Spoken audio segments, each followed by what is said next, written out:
ನಮಸ್ಕಾರ ವೀಕ್ಷಕರೇ, Karnataka power TV ನ್ಯೂಸ್ಗೆ ತಮ್ಮೆಲ್ಲರಿಗೂ ಸ್ವಾಗತ. ವಾರ್ತೆಗಳ ವಿವರ. ಹಂಗಾಮು ಸಮೀಪದಲ್ಲಿರುವ ಹೊತ್ತಲ್ಲಿ ಸಂಡೂರು ತಾಲೂಕಿನ ಶೈಲಪ್ಪನಹಳ್ಳಿ ಗ್ರಾಮದಲ್ಲಿ ಅಕ್ರಮವಾಗಿ ಸರಿಸುಮಾರು 100 ಚೀಲ ಡಿಎಪಿ ಗೊಬ್ಬರ ದಾಸ್ತಾನು ಮಾಡಿರುವ ಶಂಕೆ ಬಡಕೂಲಿ ರೈತರಲ್ಲಿ ಆತಂಕ ಮೂಡಿಸಿದೆ. ಗ್ರಾಮದ ಒಂದು ಗೋಡನ್ನಲ್ಲಿ ಸುಮಾರು 100 ಚೀಲಗಳುಳ್ಳ ಡಿಎಪಿ ಗೊಬ್ಬರ ಸಂಗ್ರಹವಾಗಿರುವುದು ಪತ್ತೆಯಾಗಿದ್ದು, ಈ ಘಟನೆ ಸಾರ್ವಜನಿಕರ ಗಮನ ಸೆಳೆದಿದೆ. ಪ್ರತಿ ವರ್ಷ ಮುಂಗಾರು ಆರಂಭಕ್ಕೂ ಮುನ್ನ ರೈತರು ಗೊಬ್ಬರಕ್ಕಾಗಿ ಸಹಕಾರ ಸಂಘಗಳು ಮತ್ತು ಕೃಷಿ ಕೇಂದ್ರಗಳ ಮುಂದೆ ಗಂಟೆಗಟ್ಟಲೆ ಸರತಿ ಸಾಲಿನಲ್ಲಿ ನಿಂತು ಪರದಾಡುವ ಪರಿಸ್ಥಿತಿ ನಿರ್ಮಾಣವಾಗುತ್ತಿದೆ. ಬಿತ್ತನೆ ಸಮಯ ತಪ್ಪಿ ಬಿಡುವ ಭಯದಿಂದ ಅನೇಕ ರೈತರು ದಿನಗಟ್ಟಲೆ ಅಲೆದಾಡಬೇಕಾದ ಪರಿಸ್ಥಿತಿ ಎದುರಾಗುತ್ತದೆ. ಇಂತಹ ಸಮಯದಲ್ಲಿ ಕುಮಾರಸ್ವಾಮಿ ಎಂಬ ರೈತನಿಗೆ ಸೇರಿದ ಎನ್ನಲಾದ ಸುಮಾರು 100 ಚೀಲಗಳ ಡಿಎಪಿ ಗೊಬ್ಬರ ಪತ್ತೆಯಾಗಿರುವುದು ರೈತರ ಮನಸ್ಸಿಗೆ ನೋವುಂಟು ಮಾಡಿದೆ. ಮಾಹಿತಿ ತಿಳಿದ ಕೃಷಿ ಇಲಾಖೆಯ ಅಧಿಕಾರಿಗಳು ದಿಢೀರ್ ಭೇಟಿ ನೀಡಿ ಪರಿಶೀಲನೆ ನಡೆಸಿದರು. ಗೊಬ್ಬರ ಖರೀದಿಗೆ ಸಂಬಂಧಿಸಿದ ರಶೀದಿ ಮತ್ತು ದಾಖಲೆಗಳನ್ನು ಸಲ್ಲಿಸುವಂತೆ ಅಧಿಕಾರಿಗಳು ಸೂಚಿಸಿದ್ದು, ಸಮರ್ಪಕ ದಾಖಲೆಗಳಿಲ್ಲದಿದ್ದರೆ ಕಾನೂನು ಕ್ರಮ ಕೈಗೊಳ್ಳುವುದಾಗಿ ಎಚ್ಚರಿಕೆ ನೀಡಿದ್ದಾರೆ. ಈ ಸಂದರ್ಭದಲ್ಲಿ ಕೃಷಿ ಇಲಾಖೆಯ ಜಿಲ್ಲಾ ವಿಜಿಲೆನ್ಸ್ ದಯಾನಂದ್, ಸಂಡೂರಿನ ಸಹಾಯಕ ಕೃಷಿ ನಿರ್ದೇಶಕರಾದ ಮೊಹಮ್ಮದ್ ಅಶ್ರಫ್ ಕೆ, ಕೃಷಿ ಉಪನಿರ್ದೇಶಕರಾದ ಮಂಜುನಾಥ್, ಜಿಲ್ಲಾ ರೈತ ಮುಖಂಡರಾದ ಎಂಎಲ್ಕೆ ನಾಯ್ಡು, ರೈತ ಸಂಘದ ಜಿಲ್ಲಾ ಉಪಾಧ್ಯಕ್ಷರಾದ ವರುಪನಗೌಡ, ಇನ್ನು ಹಲವಾರು ರೈತ ಮುಖಂಡರು ಉಪಸ್ಥಿತರಿದ್ದರು. ವರದಿಗಾರರು ಮೊಹಮ್ಮದ್ ರಫ್.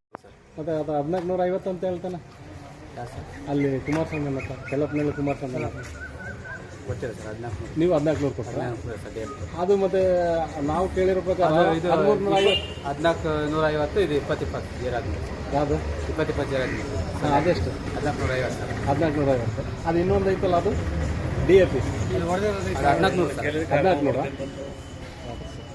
1400 28 ಏಪ್ರಿಲ್ ಸಿಲ್ಪನಹಳ್ಳಿಗೆ ನಾವು ಬಂದಿದ್ದೀವಿ. ಇದೊಂದು ಅನಧಿಕೃತವಾಗಿ DAP ರಸಗೊಬ್ಬರವನ್ನು ಇಲ್ಲಿ ಸ್ಟಾಕ್ ಮಾಡಿದ್ದಾರೆ ಅಂತ ಹೇಳ್ಬಿಟ್ಟು ಮಾಹಿತಿ ಬಂತು. ಆ ಮಾಹಿತಿ ಆಧಾರದ ಮೇಲೆ ನಾವು ಸಂಡೂರು ತಾಲೂಕಿನ, ನಾನು ಸಹಾಯಕ ಕೃಷಿ ನಿರ್ದೇಶಕ ಮೊಹಮ್ಮದ್ ಅಶ್ರಫ್ ಅಂತೇಳಿ, ಸಂಡೂರು ಸಹಾಯಕ ಕೃಷಿ ನಿರ್ದೇಶಕರು ಹಾಗೂ ನಮ್ಮ ಜಾರಿ ದಳ ಅಸಿಸ್ಟೆಂಟ್ ಡೈರೆಕ್ಟರ್ ಇದ್ದಾರೆ, ಆಮೇಲೆ ಡೆಪ್ಯೂಟಿ ಡೈರೆಕ್ಟರ್ ಇದ್ದಾರೆ, ಆಮೇಲೆ ರೈತ ಸಂಘದ ಮುಖಂಡರು ಸಿಲ್ಪನಹಳ್ಳಿ ಗ್ರಾಮದಲ್ಲಿ ಒಬ್ಬರು ರೈತರ ಮನೆಯಲ್ಲಿ ಒಂದು ಗೋಡನಲ್ಲಿ ಒಂದು ಅನಧಿಕೃತವಾಗಿ DAP ರಸಗೊಬ್ಬರ ಸ್ಟಾಕ್ ಮಾಡಿದ್ದಾರೆ, ಅವರು ಅನಧಿಕೃತವಾಗಿ ಮಾರಾಟ ಮಾಡ್ತಾ ಇದ್ದಾರೆ ಅಂತ ಹೇಳ್ಬಿಟ್ಟು ಒಂದು ಮಾಹಿತಿಯ ಮೇಲೆಗೆ ನಾವು ಇಲ್ಲಿ ಬಂದಾಗ ನಮಗೆ ಇಲ್ಲಿ ಒಂದು ಗೋಡನಲ್ಲಿ ಒಂದು 100 ಚೀಲ ಅಷ್ಟು DAP ರಸಗೊಬ್ಬರ ಕಂಡು ಬಂದಿದೆ. ಸೊ ಇದನ್ನ ನಾವು ಆ ಮಾಲೀಕರಿಗೆ ಕೇಳಿದಾಗ ಅವರಲ್ಲಿ ಒಂದು 40 ಎಕರೆ ಭೂಮಿ ಇದೆ. ಅಂದ್ರೆ ರೈತರು ಪ್ಲಸ್ ಅವರ ಅಣ್ಣ, ತಮ್ಮ, ಅಮ್ಮ, ಅವ್ರ ತಾಯಿಯರ ಹೆಸರು, ಚಿಕ್ಕಪ್ಪನ ಹೆಸರು ಮೇಲೆ ಬೇರೆ ಬೇರೆ ಪಾಣಿಗಳಿದಾವೆ. ಟೋಟಲ್ ಆಗಿ ಅವ್ರ ಕುಟುಂಬದಲ್ಲಿ ಒಂದು 40 ಎಕರೆ ಭೂಮಿ ಇದೆ ಅಂತ ಹೇಳಿದ್ದಾರೆ. ಸೊ ಆ ಆಧಾರದ ಮೇಲೆ ನಾವು ಈಗೆಲ್ಲ ಮಿಡ್ಲ್ ಈಸ್ಟ್ ಅಲ್ಲಿ ವಾರ್ ಆಗ್ತಾ ಇರೋದ್ರಿಂದ ಸುಮ್ಮನೆ ಮುಂದೆ ಸಿಗುತ್ತೋ ಇವು ಅಂತ ಹೇಳ್ಬಿಟ್ಟು ಆ ಭಯದಲ್ಲಿ ನಾವು ಬೇಗನೆ ಸ್ಟಾಕ್ ಮಾಡ್ಕೊಂಡಿದೀವಿ ಅಂತ ಹೇಳ್ತಾರೆ.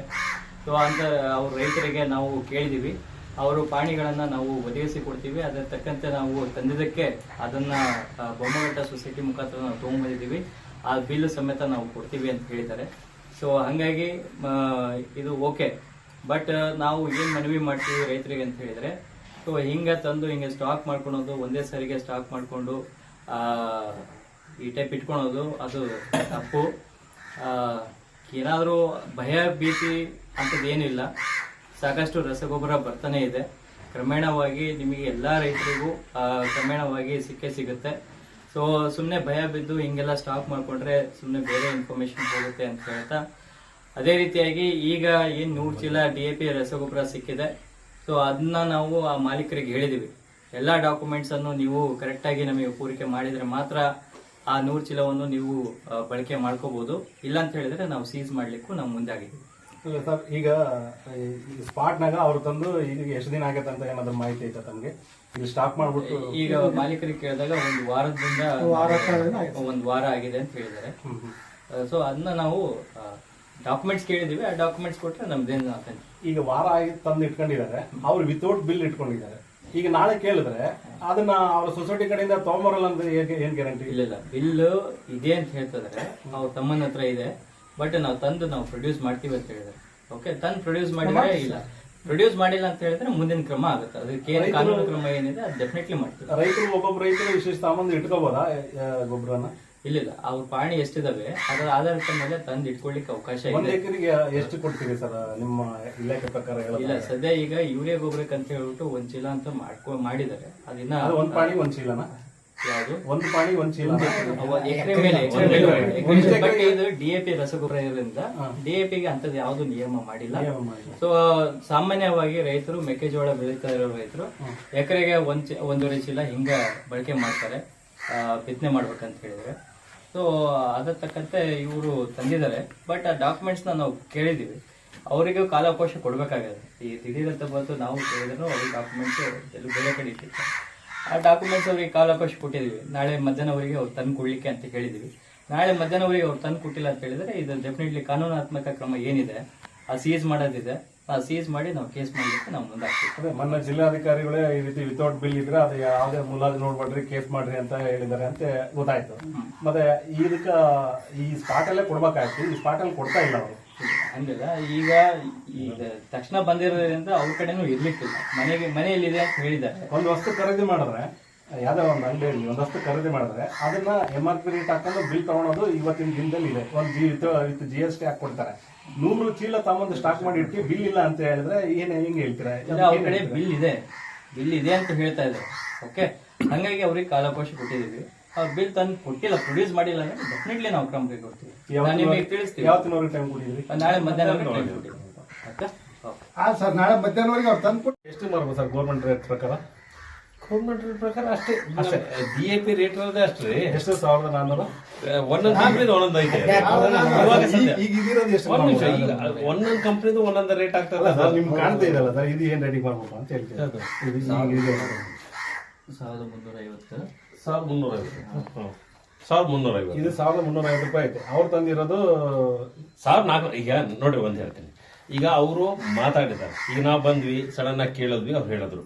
ಬಟ್ ಬಿಲ್ ನೋಡದಲ್ಲ ನಾನೇನು ಮಾತಾಡಕ್ ಬರಲ್ಲ, ನೀವೇನು ಮಾತಾಡಕ್ ಬರಲ್ಲ. ಬಾಯಿ ಅಲ್ಲಲ್ಲ, ನೀವು ಇನ್ವೆನ್ಸ್ ಆಗಿ ನಿಮ್ಗೆ ಗೊತ್ತಿರುತ್ತೆ ಸರ್ ಈ ತರದ್ದು ರೇಟ್ ಮಾಡ್ಬೇಕು. ಈಗ ಆಗಿದ್ದು ಮೊನ್ನೆ ಆಗಿದ್ದು ಪ್ರಾಬ್ಲಮ್ ಇದೆ. ಇದಕ್ಕೋಸ್ಕರನೇ ಈಗ ನಾನು ಇವ್ರಿಗೂ ಏಡಿಯವ್ರಿಗೂ ಹೇಳಿದ್ದೆ ಅದನ್ನೇ. ಯಾಕೆಂದ್ರೆ ಎಲ್ಲಾರ ತಲೆದಾಗೂ ಏನೈತೆ ಅಂತಂದ್ರೆ, ಸರ್ ಲಾಸ್ಟ್ ಇಯರ್, ಈಗ ಮೊನ್ನೆ ಈ ಮೀಟಿಂಗ್ ಅಲ್ಲಿ ನಾವು ಕೂತಿದ್ವಿ, ಅಲ್ಲೂ ನೀವು ಕೇಳಿದ್ರಿ ಸರ್ ಲಾಸ್ಟ್ ಇಯರ್ ಬಹಳ ಅನುಭವಿಸಿ ನಾವು ಗೊಬ್ಬರ ಸಿಕ್ಕಿಲ್ಲ ಅಂತ. ಎಷ್ಟು ಜನ ಅಂತ ಅಂದ್ರು. ಈಗ ಇವ್ರು ಅದೇ ಅಂದಿದ್ದು. ಈಗ ಅವ್ರ ಹತ್ರ ಫೋನ್ ಮಾತಾಡೋದಲ್ಲ ನಾನಾಗ್ಲೇ, ಸರ್ ಲಾಸ್ಟ್ ಇಯರ್ ನಾವು ಬಹಳ ಕಷ್ಟ ಅನುಭವಿಸಿವಿ, ಅದಾಗದ್ ಬೇಡ ಅಂತ ಈಗ ಅಡ್ವಾನ್ಸ್ ತಂದು ಇಟ್ಕೊಂಡಿದೀವಿ ಹೊರತು ಬೇರೆ ಯಾವ್ದೋ ದೃಷ್ಟಿನಲ್ಲ ಅಂತ ಹೇಳಿದ್ರು. ಈಗ ಒಂದು ಹೇಳ್ತದೆ, ರೈತರು ಇದ್ದಾಗ ಇಂತ ಹೇಳಿದಾಗ ನಾವು ಸಡನ್ ಆಗಿ ಅವ್ರನ್ನ, ಈಗ ಹೊರಗಡೆ ಬಿಸ್ನೆಸ್ ಬೇರೆ ಆಗ್ತದೆ, ರೈತರ ಹತ್ರ ಬೇರೆ ಆಗ್ತದೆ. ನಾವೀಗ ಅವ್ರಿಗೆ ಕೂಲಂಕುಷ ಕೇಳಿದೀವ, ನಿಮ್ಗೆ ಇರೋದು ಎಷ್ಟು ಜಮೀನು, ಇಷ್ಟೊಂದು ಯಾಕೆ ತಂದು ಇಟ್ಕೊಂಡಿದ್ದೀರಿ, ನೀವು ತಂದಿದ್ದಕ್ಕೆ ಬಿಲ್ ಎಲ್ಲೈತೆ ಎಲ್ಲ ಕೇಳಿದೀವಿ. ಈಗ ಅವ್ರೇನೋ ಅವ್ರ ಬ್ರದರ್ ಕಡೆ ಐತೆ, ಅವರೆಲ್ಲ ಬಳ್ಳಾರಿಗೆಲ್ಲ ಹೋಗೋರೆ, ನಾವು ಆಮೇಲಿಂದ ಸಬ್ಮಿಟ್ ಮಾಡ್ತೀವಿ ಸರ್, ಪಾಣಿ ಕೊಡ್ತೀವಿ ಅಂತ ಹೇಳಿದ್ದಾರೆ. ನಾಳೆ ಸಂಜೆ ಮಧ್ಯಾಹ್ನದೊಳಗೆ ಇವ್ರಿಗೆ ಕೊಡ್ಲಿಕ್ಕೆ ಹೇಳಿದೀವಿ. ಕೊಡ್ಲಿಲ್ಲ ಅಂತಂದ್ರೆ ಮುಂದಕ್ಕೆ ನಾವು ನಮ್ಮ ಸಿಸ್ಟಮ್ ಏನೈತೆ ಅದನ್ನ ನಾವು ಮಾಡೇ ಮಾಡ್ತೀವಿ. ಸರ್ ಎಲ್ಲ ಒಂದ್ ಕಡೆ ಕೃತಕ ಅಭಾವ ಸೃಷ್ಟಿಯಾಗೋ ನಿಟ್ಟಲ್ಲಿ ಈ ಒಂದು ಕೆಲಸ ಆಗ್ತಾ ಇದೆ ಅಂತ. ಒಬ್ಬೊಬ್ರು ಈಗ ನಿಮ್ಮ ಹಿಂದ್ಗಡೆ ಇದೆ 100 ಚೀಲ ಇದೆ, ಎಲ್ಲರೂ ಇದೇ ತರ ಯುದ್ಧ ನಡೀತಿದೆ ಅನ್ನೋ ಒಂದು ಗುಮ್ಮ ತೋರಿಸಿ ಎಲ್ಲಾ ಕಡೆಗೂ 100 ಚೀಲ 50 ಚೀಲ ಪ್ರತಿ ಮನೆಗೂ ಹಾಕಿದ್ರೆ ಸಣ್ಣ ರೈತರು ಎಲ್ಲಿ ಹೋಗ್ತಾರೆ? ಮುಂದೆ ಮಳೆ ಬಂದು ಸೀಸನ್ ನಲ್ಲಿ ಎಲ್ಲಾ ಸೊಸೈಟಿಗಳ ಮುಂದೆ ಹಿಂದಿನ ವರ್ಷ ಆದಂಗೆ ಈ ವರ್ಷನೂ ಕೂಡ ಮಹಿಳೆಯರು 2 ದಿನ 3 ದಿನ ರಾತ್ರಿ ಹಗಲು ಅಂದೆ ಸೊಸೈಟಿ ಮುಂದೆ ನಿಂತ್ಕೊಂಡು ಗೊಬ್ಬರ ತಗೊಳ್ಳುವಂತ ಕೆಲಸ ಮಾಡಿದ್ರು. ಈ ನಿಟ್ಟಲ್ಲಿ ಇನ್ನೂ ಮಳೆಗಾಲನೇ ಸ್ಟಾರ್ಟ್ ಆಗಿಲ್ಲ, ಆದ್ರೆ ಕೆಲವು ರೈತರು 100-150 ಚೀಲ ಅವ್ರ ಮನೆಯಲ್ಲಿ ತಂದು ಹಾಕೋದ್ರ ಮುಖಾಂತರ ಕೃತಕ ಅಭಾವ ಸೃಷ್ಟಿ ಆಗ್ತಾ ಇದೆ ಅನ್ನೋ ಒಂದು ಆರೋಪ ಇದೆ ಸರ್. ಇದಕ್ಕೆ ತಾವೇನ್ ಹೇಳ್ತೀರಾ? ಇದನ್ನ ನಾನು ನಿಮ್ಗೆ ಹೇಳಿದ್ದೀನಿ ಮೊದಲೇ. ಫಸ್ಟ್ ಆಫ್ ಆಲ್ ಈ ಸರಿ ಏನ್ ಪ್ರಾಬ್ಲಮ್ ಐತೆ ಅಂದ್ರೆ, ಹೋದ್ ಸರಿ ರೈತರು ಬಹಳ ತೊಂದರೆ ಅನ್ಭವಿಸೋರು ಗೊಬ್ಬರ ಸಿಗೋದ್ರಾಗೆ. ನಿಮ್ಗೂ ಅದು ಈಗ ಮೀಟಿಂಗ್ ಅಂತ ಕೇಳ್ಕೊಂಡಿರಿ. ಈ ವರ್ಷನೂ ಅದೇ ಪರಿಸ್ಥಿತಿ. ಯಾಕಂದ್ರೆ ಯುದ್ಧ ಆಗ್ತಾ ಇರೋದ್ರಿಂದ ಸ್ವಲ್ಪ ಏನೋ ಹಿಂಗೈತೆ, ಅದಕ್ಕೋಸ್ಕರ ಹಿಂಗಾಗುತ್ತೆ, ಮುಂದೆ ಗೊಬ್ಬರ ಸಿಗ್ತದೋ ಇಲ್ಲೋ ಅನ್ನೋ ಭಯದಲ್ಲಿ ತಂದು ಇಟ್ಕೊಂಡವ್ರೆ. ಎಲ್ಲರೂ ತಂದು ಇಟ್ಕೊಳಕ್ ಆಗಲ್ಲ, ಕೆಲವರು ವರ್ಷ ತಂದು ಇಟ್ಕೊಂಡಿದ್ದಾರೆ. ಇದನ್ನ ನಮ್ಮ ಮೊನ್ನೆ ಜಿಲ್ಲಾಧಿಕಾರಿಗಳು ತಿಳಿಸಿದ್ದಾರೆ, ಯಾವುದೇ ಕಾರಣಕ್ಕೂ ನೀವು ಅಡ್ವಾನ್ಸ್ ತಗೊಂಡು ಇಟ್ಕೋಬೇಡಿ ಅಂತ. ನಾವು ಇನ್ನೊಂದ್ಸರಿ ನಾವು ಇಲಾಖಾ ವತಿಯಿಂದ ಸ್ಟೇಟ್ಮೆಂಟ್ ಕೊಡ್ತೀವಿ. ನೀವು ಒಂದು ತಾಲೂಕು ಇದ್ರೊಳಗೆ ಕೊಡ್ರಿ, ಯಾವ ರೈತರನ್ನ ತಗೊಂಡೋಗಿ ಇಟ್ಕೋಬೇಡ್ರಿ, ಯಾಕಂದ್ರೆ ಯಾವ್ದೇ ರೀತಿ ಅಭಾವ ಸೃಷ್ಟಿ ಆಗಲ್ಲ, ಆರಾಮಾಗಿ ಸಿಗ್ತತೆ. ಇರೋದನ್ನ ಕರೆಕ್ಟ್ ಆಗಿ ಇದನ್ನು ಸ್ಕೇರ್ಸಿಟಿ ಇದನ್ನ ಕ್ರಿಯೇಟ್ ಮಾಡ್ದಂಗೆ, ಕೊರತೆ ಅನ್ನೋದನ್ನ ಕ್ರಿಯೇಟ್ ಮಾಡ್ದಂಗೆ ನೀವು ಆರಾಮಾಗಿ ಎಲ್ಲರೂ ತಗೊಂಡು ಸರಿಗಿರಿ ಅಂತ ನಾವು ಇಲಾಖಾ ವತಿಯಿಂದ ಏನ್ ಕ್ರಮ ತಗೋಬೇಕು ಅದು ತಗೊಂತೀವಿ. ಬಟ್ ಈಗ ಈಗ ರೇಟ್ ಇದು ಜಾಸ್ತಿ ಹೇಳಿದಾರ ಅವರು ರೈತರು.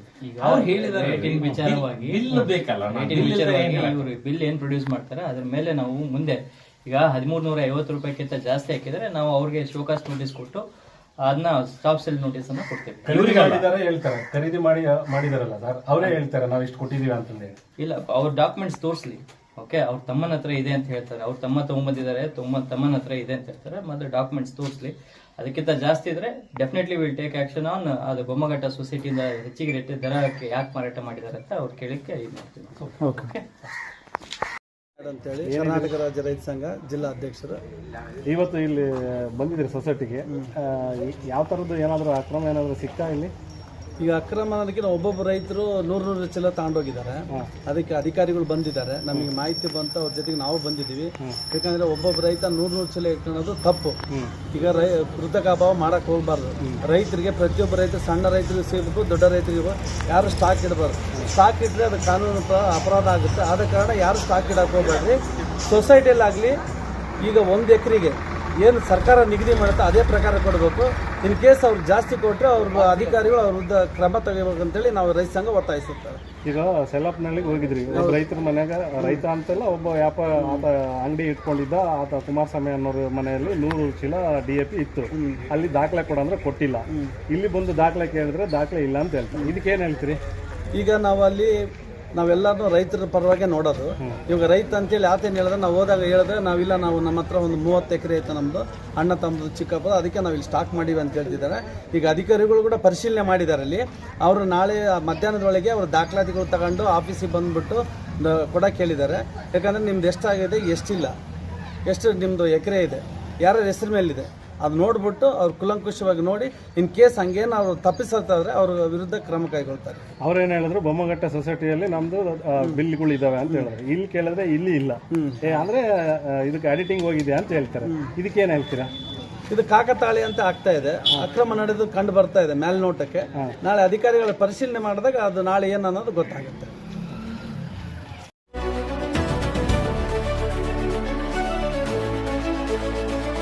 ನೈಜ ಸುದ್ದಿಗಾಗಿ ನಿರಂತರವಾಗಿ ನೋಡ್ತಾ ಇರಿ ಕರ್ನಾಟಕ ಪವರ್ ಟಿವಿ ನ್ಯೂಸ್. ನೀವು ಇನ್ನ ನಮ್ಮ ಚಾನೆಲ್ ಸಬ್ಸ್ಕ್ರೈಬ್ ಮಾಡಿಲ್ಲ ಅಂದ್ರೆ ಕೂಡಲೇ ಸಬ್ಸ್ಕ್ರೈಬ್ ಮಾಡಿ, ಲೈಕ್ ಮಾಡಿ, ಕಮೆಂಟ್ ಮಾಡಿ ಮತ್ತು ಶೇರ್ ಮಾಡಿ.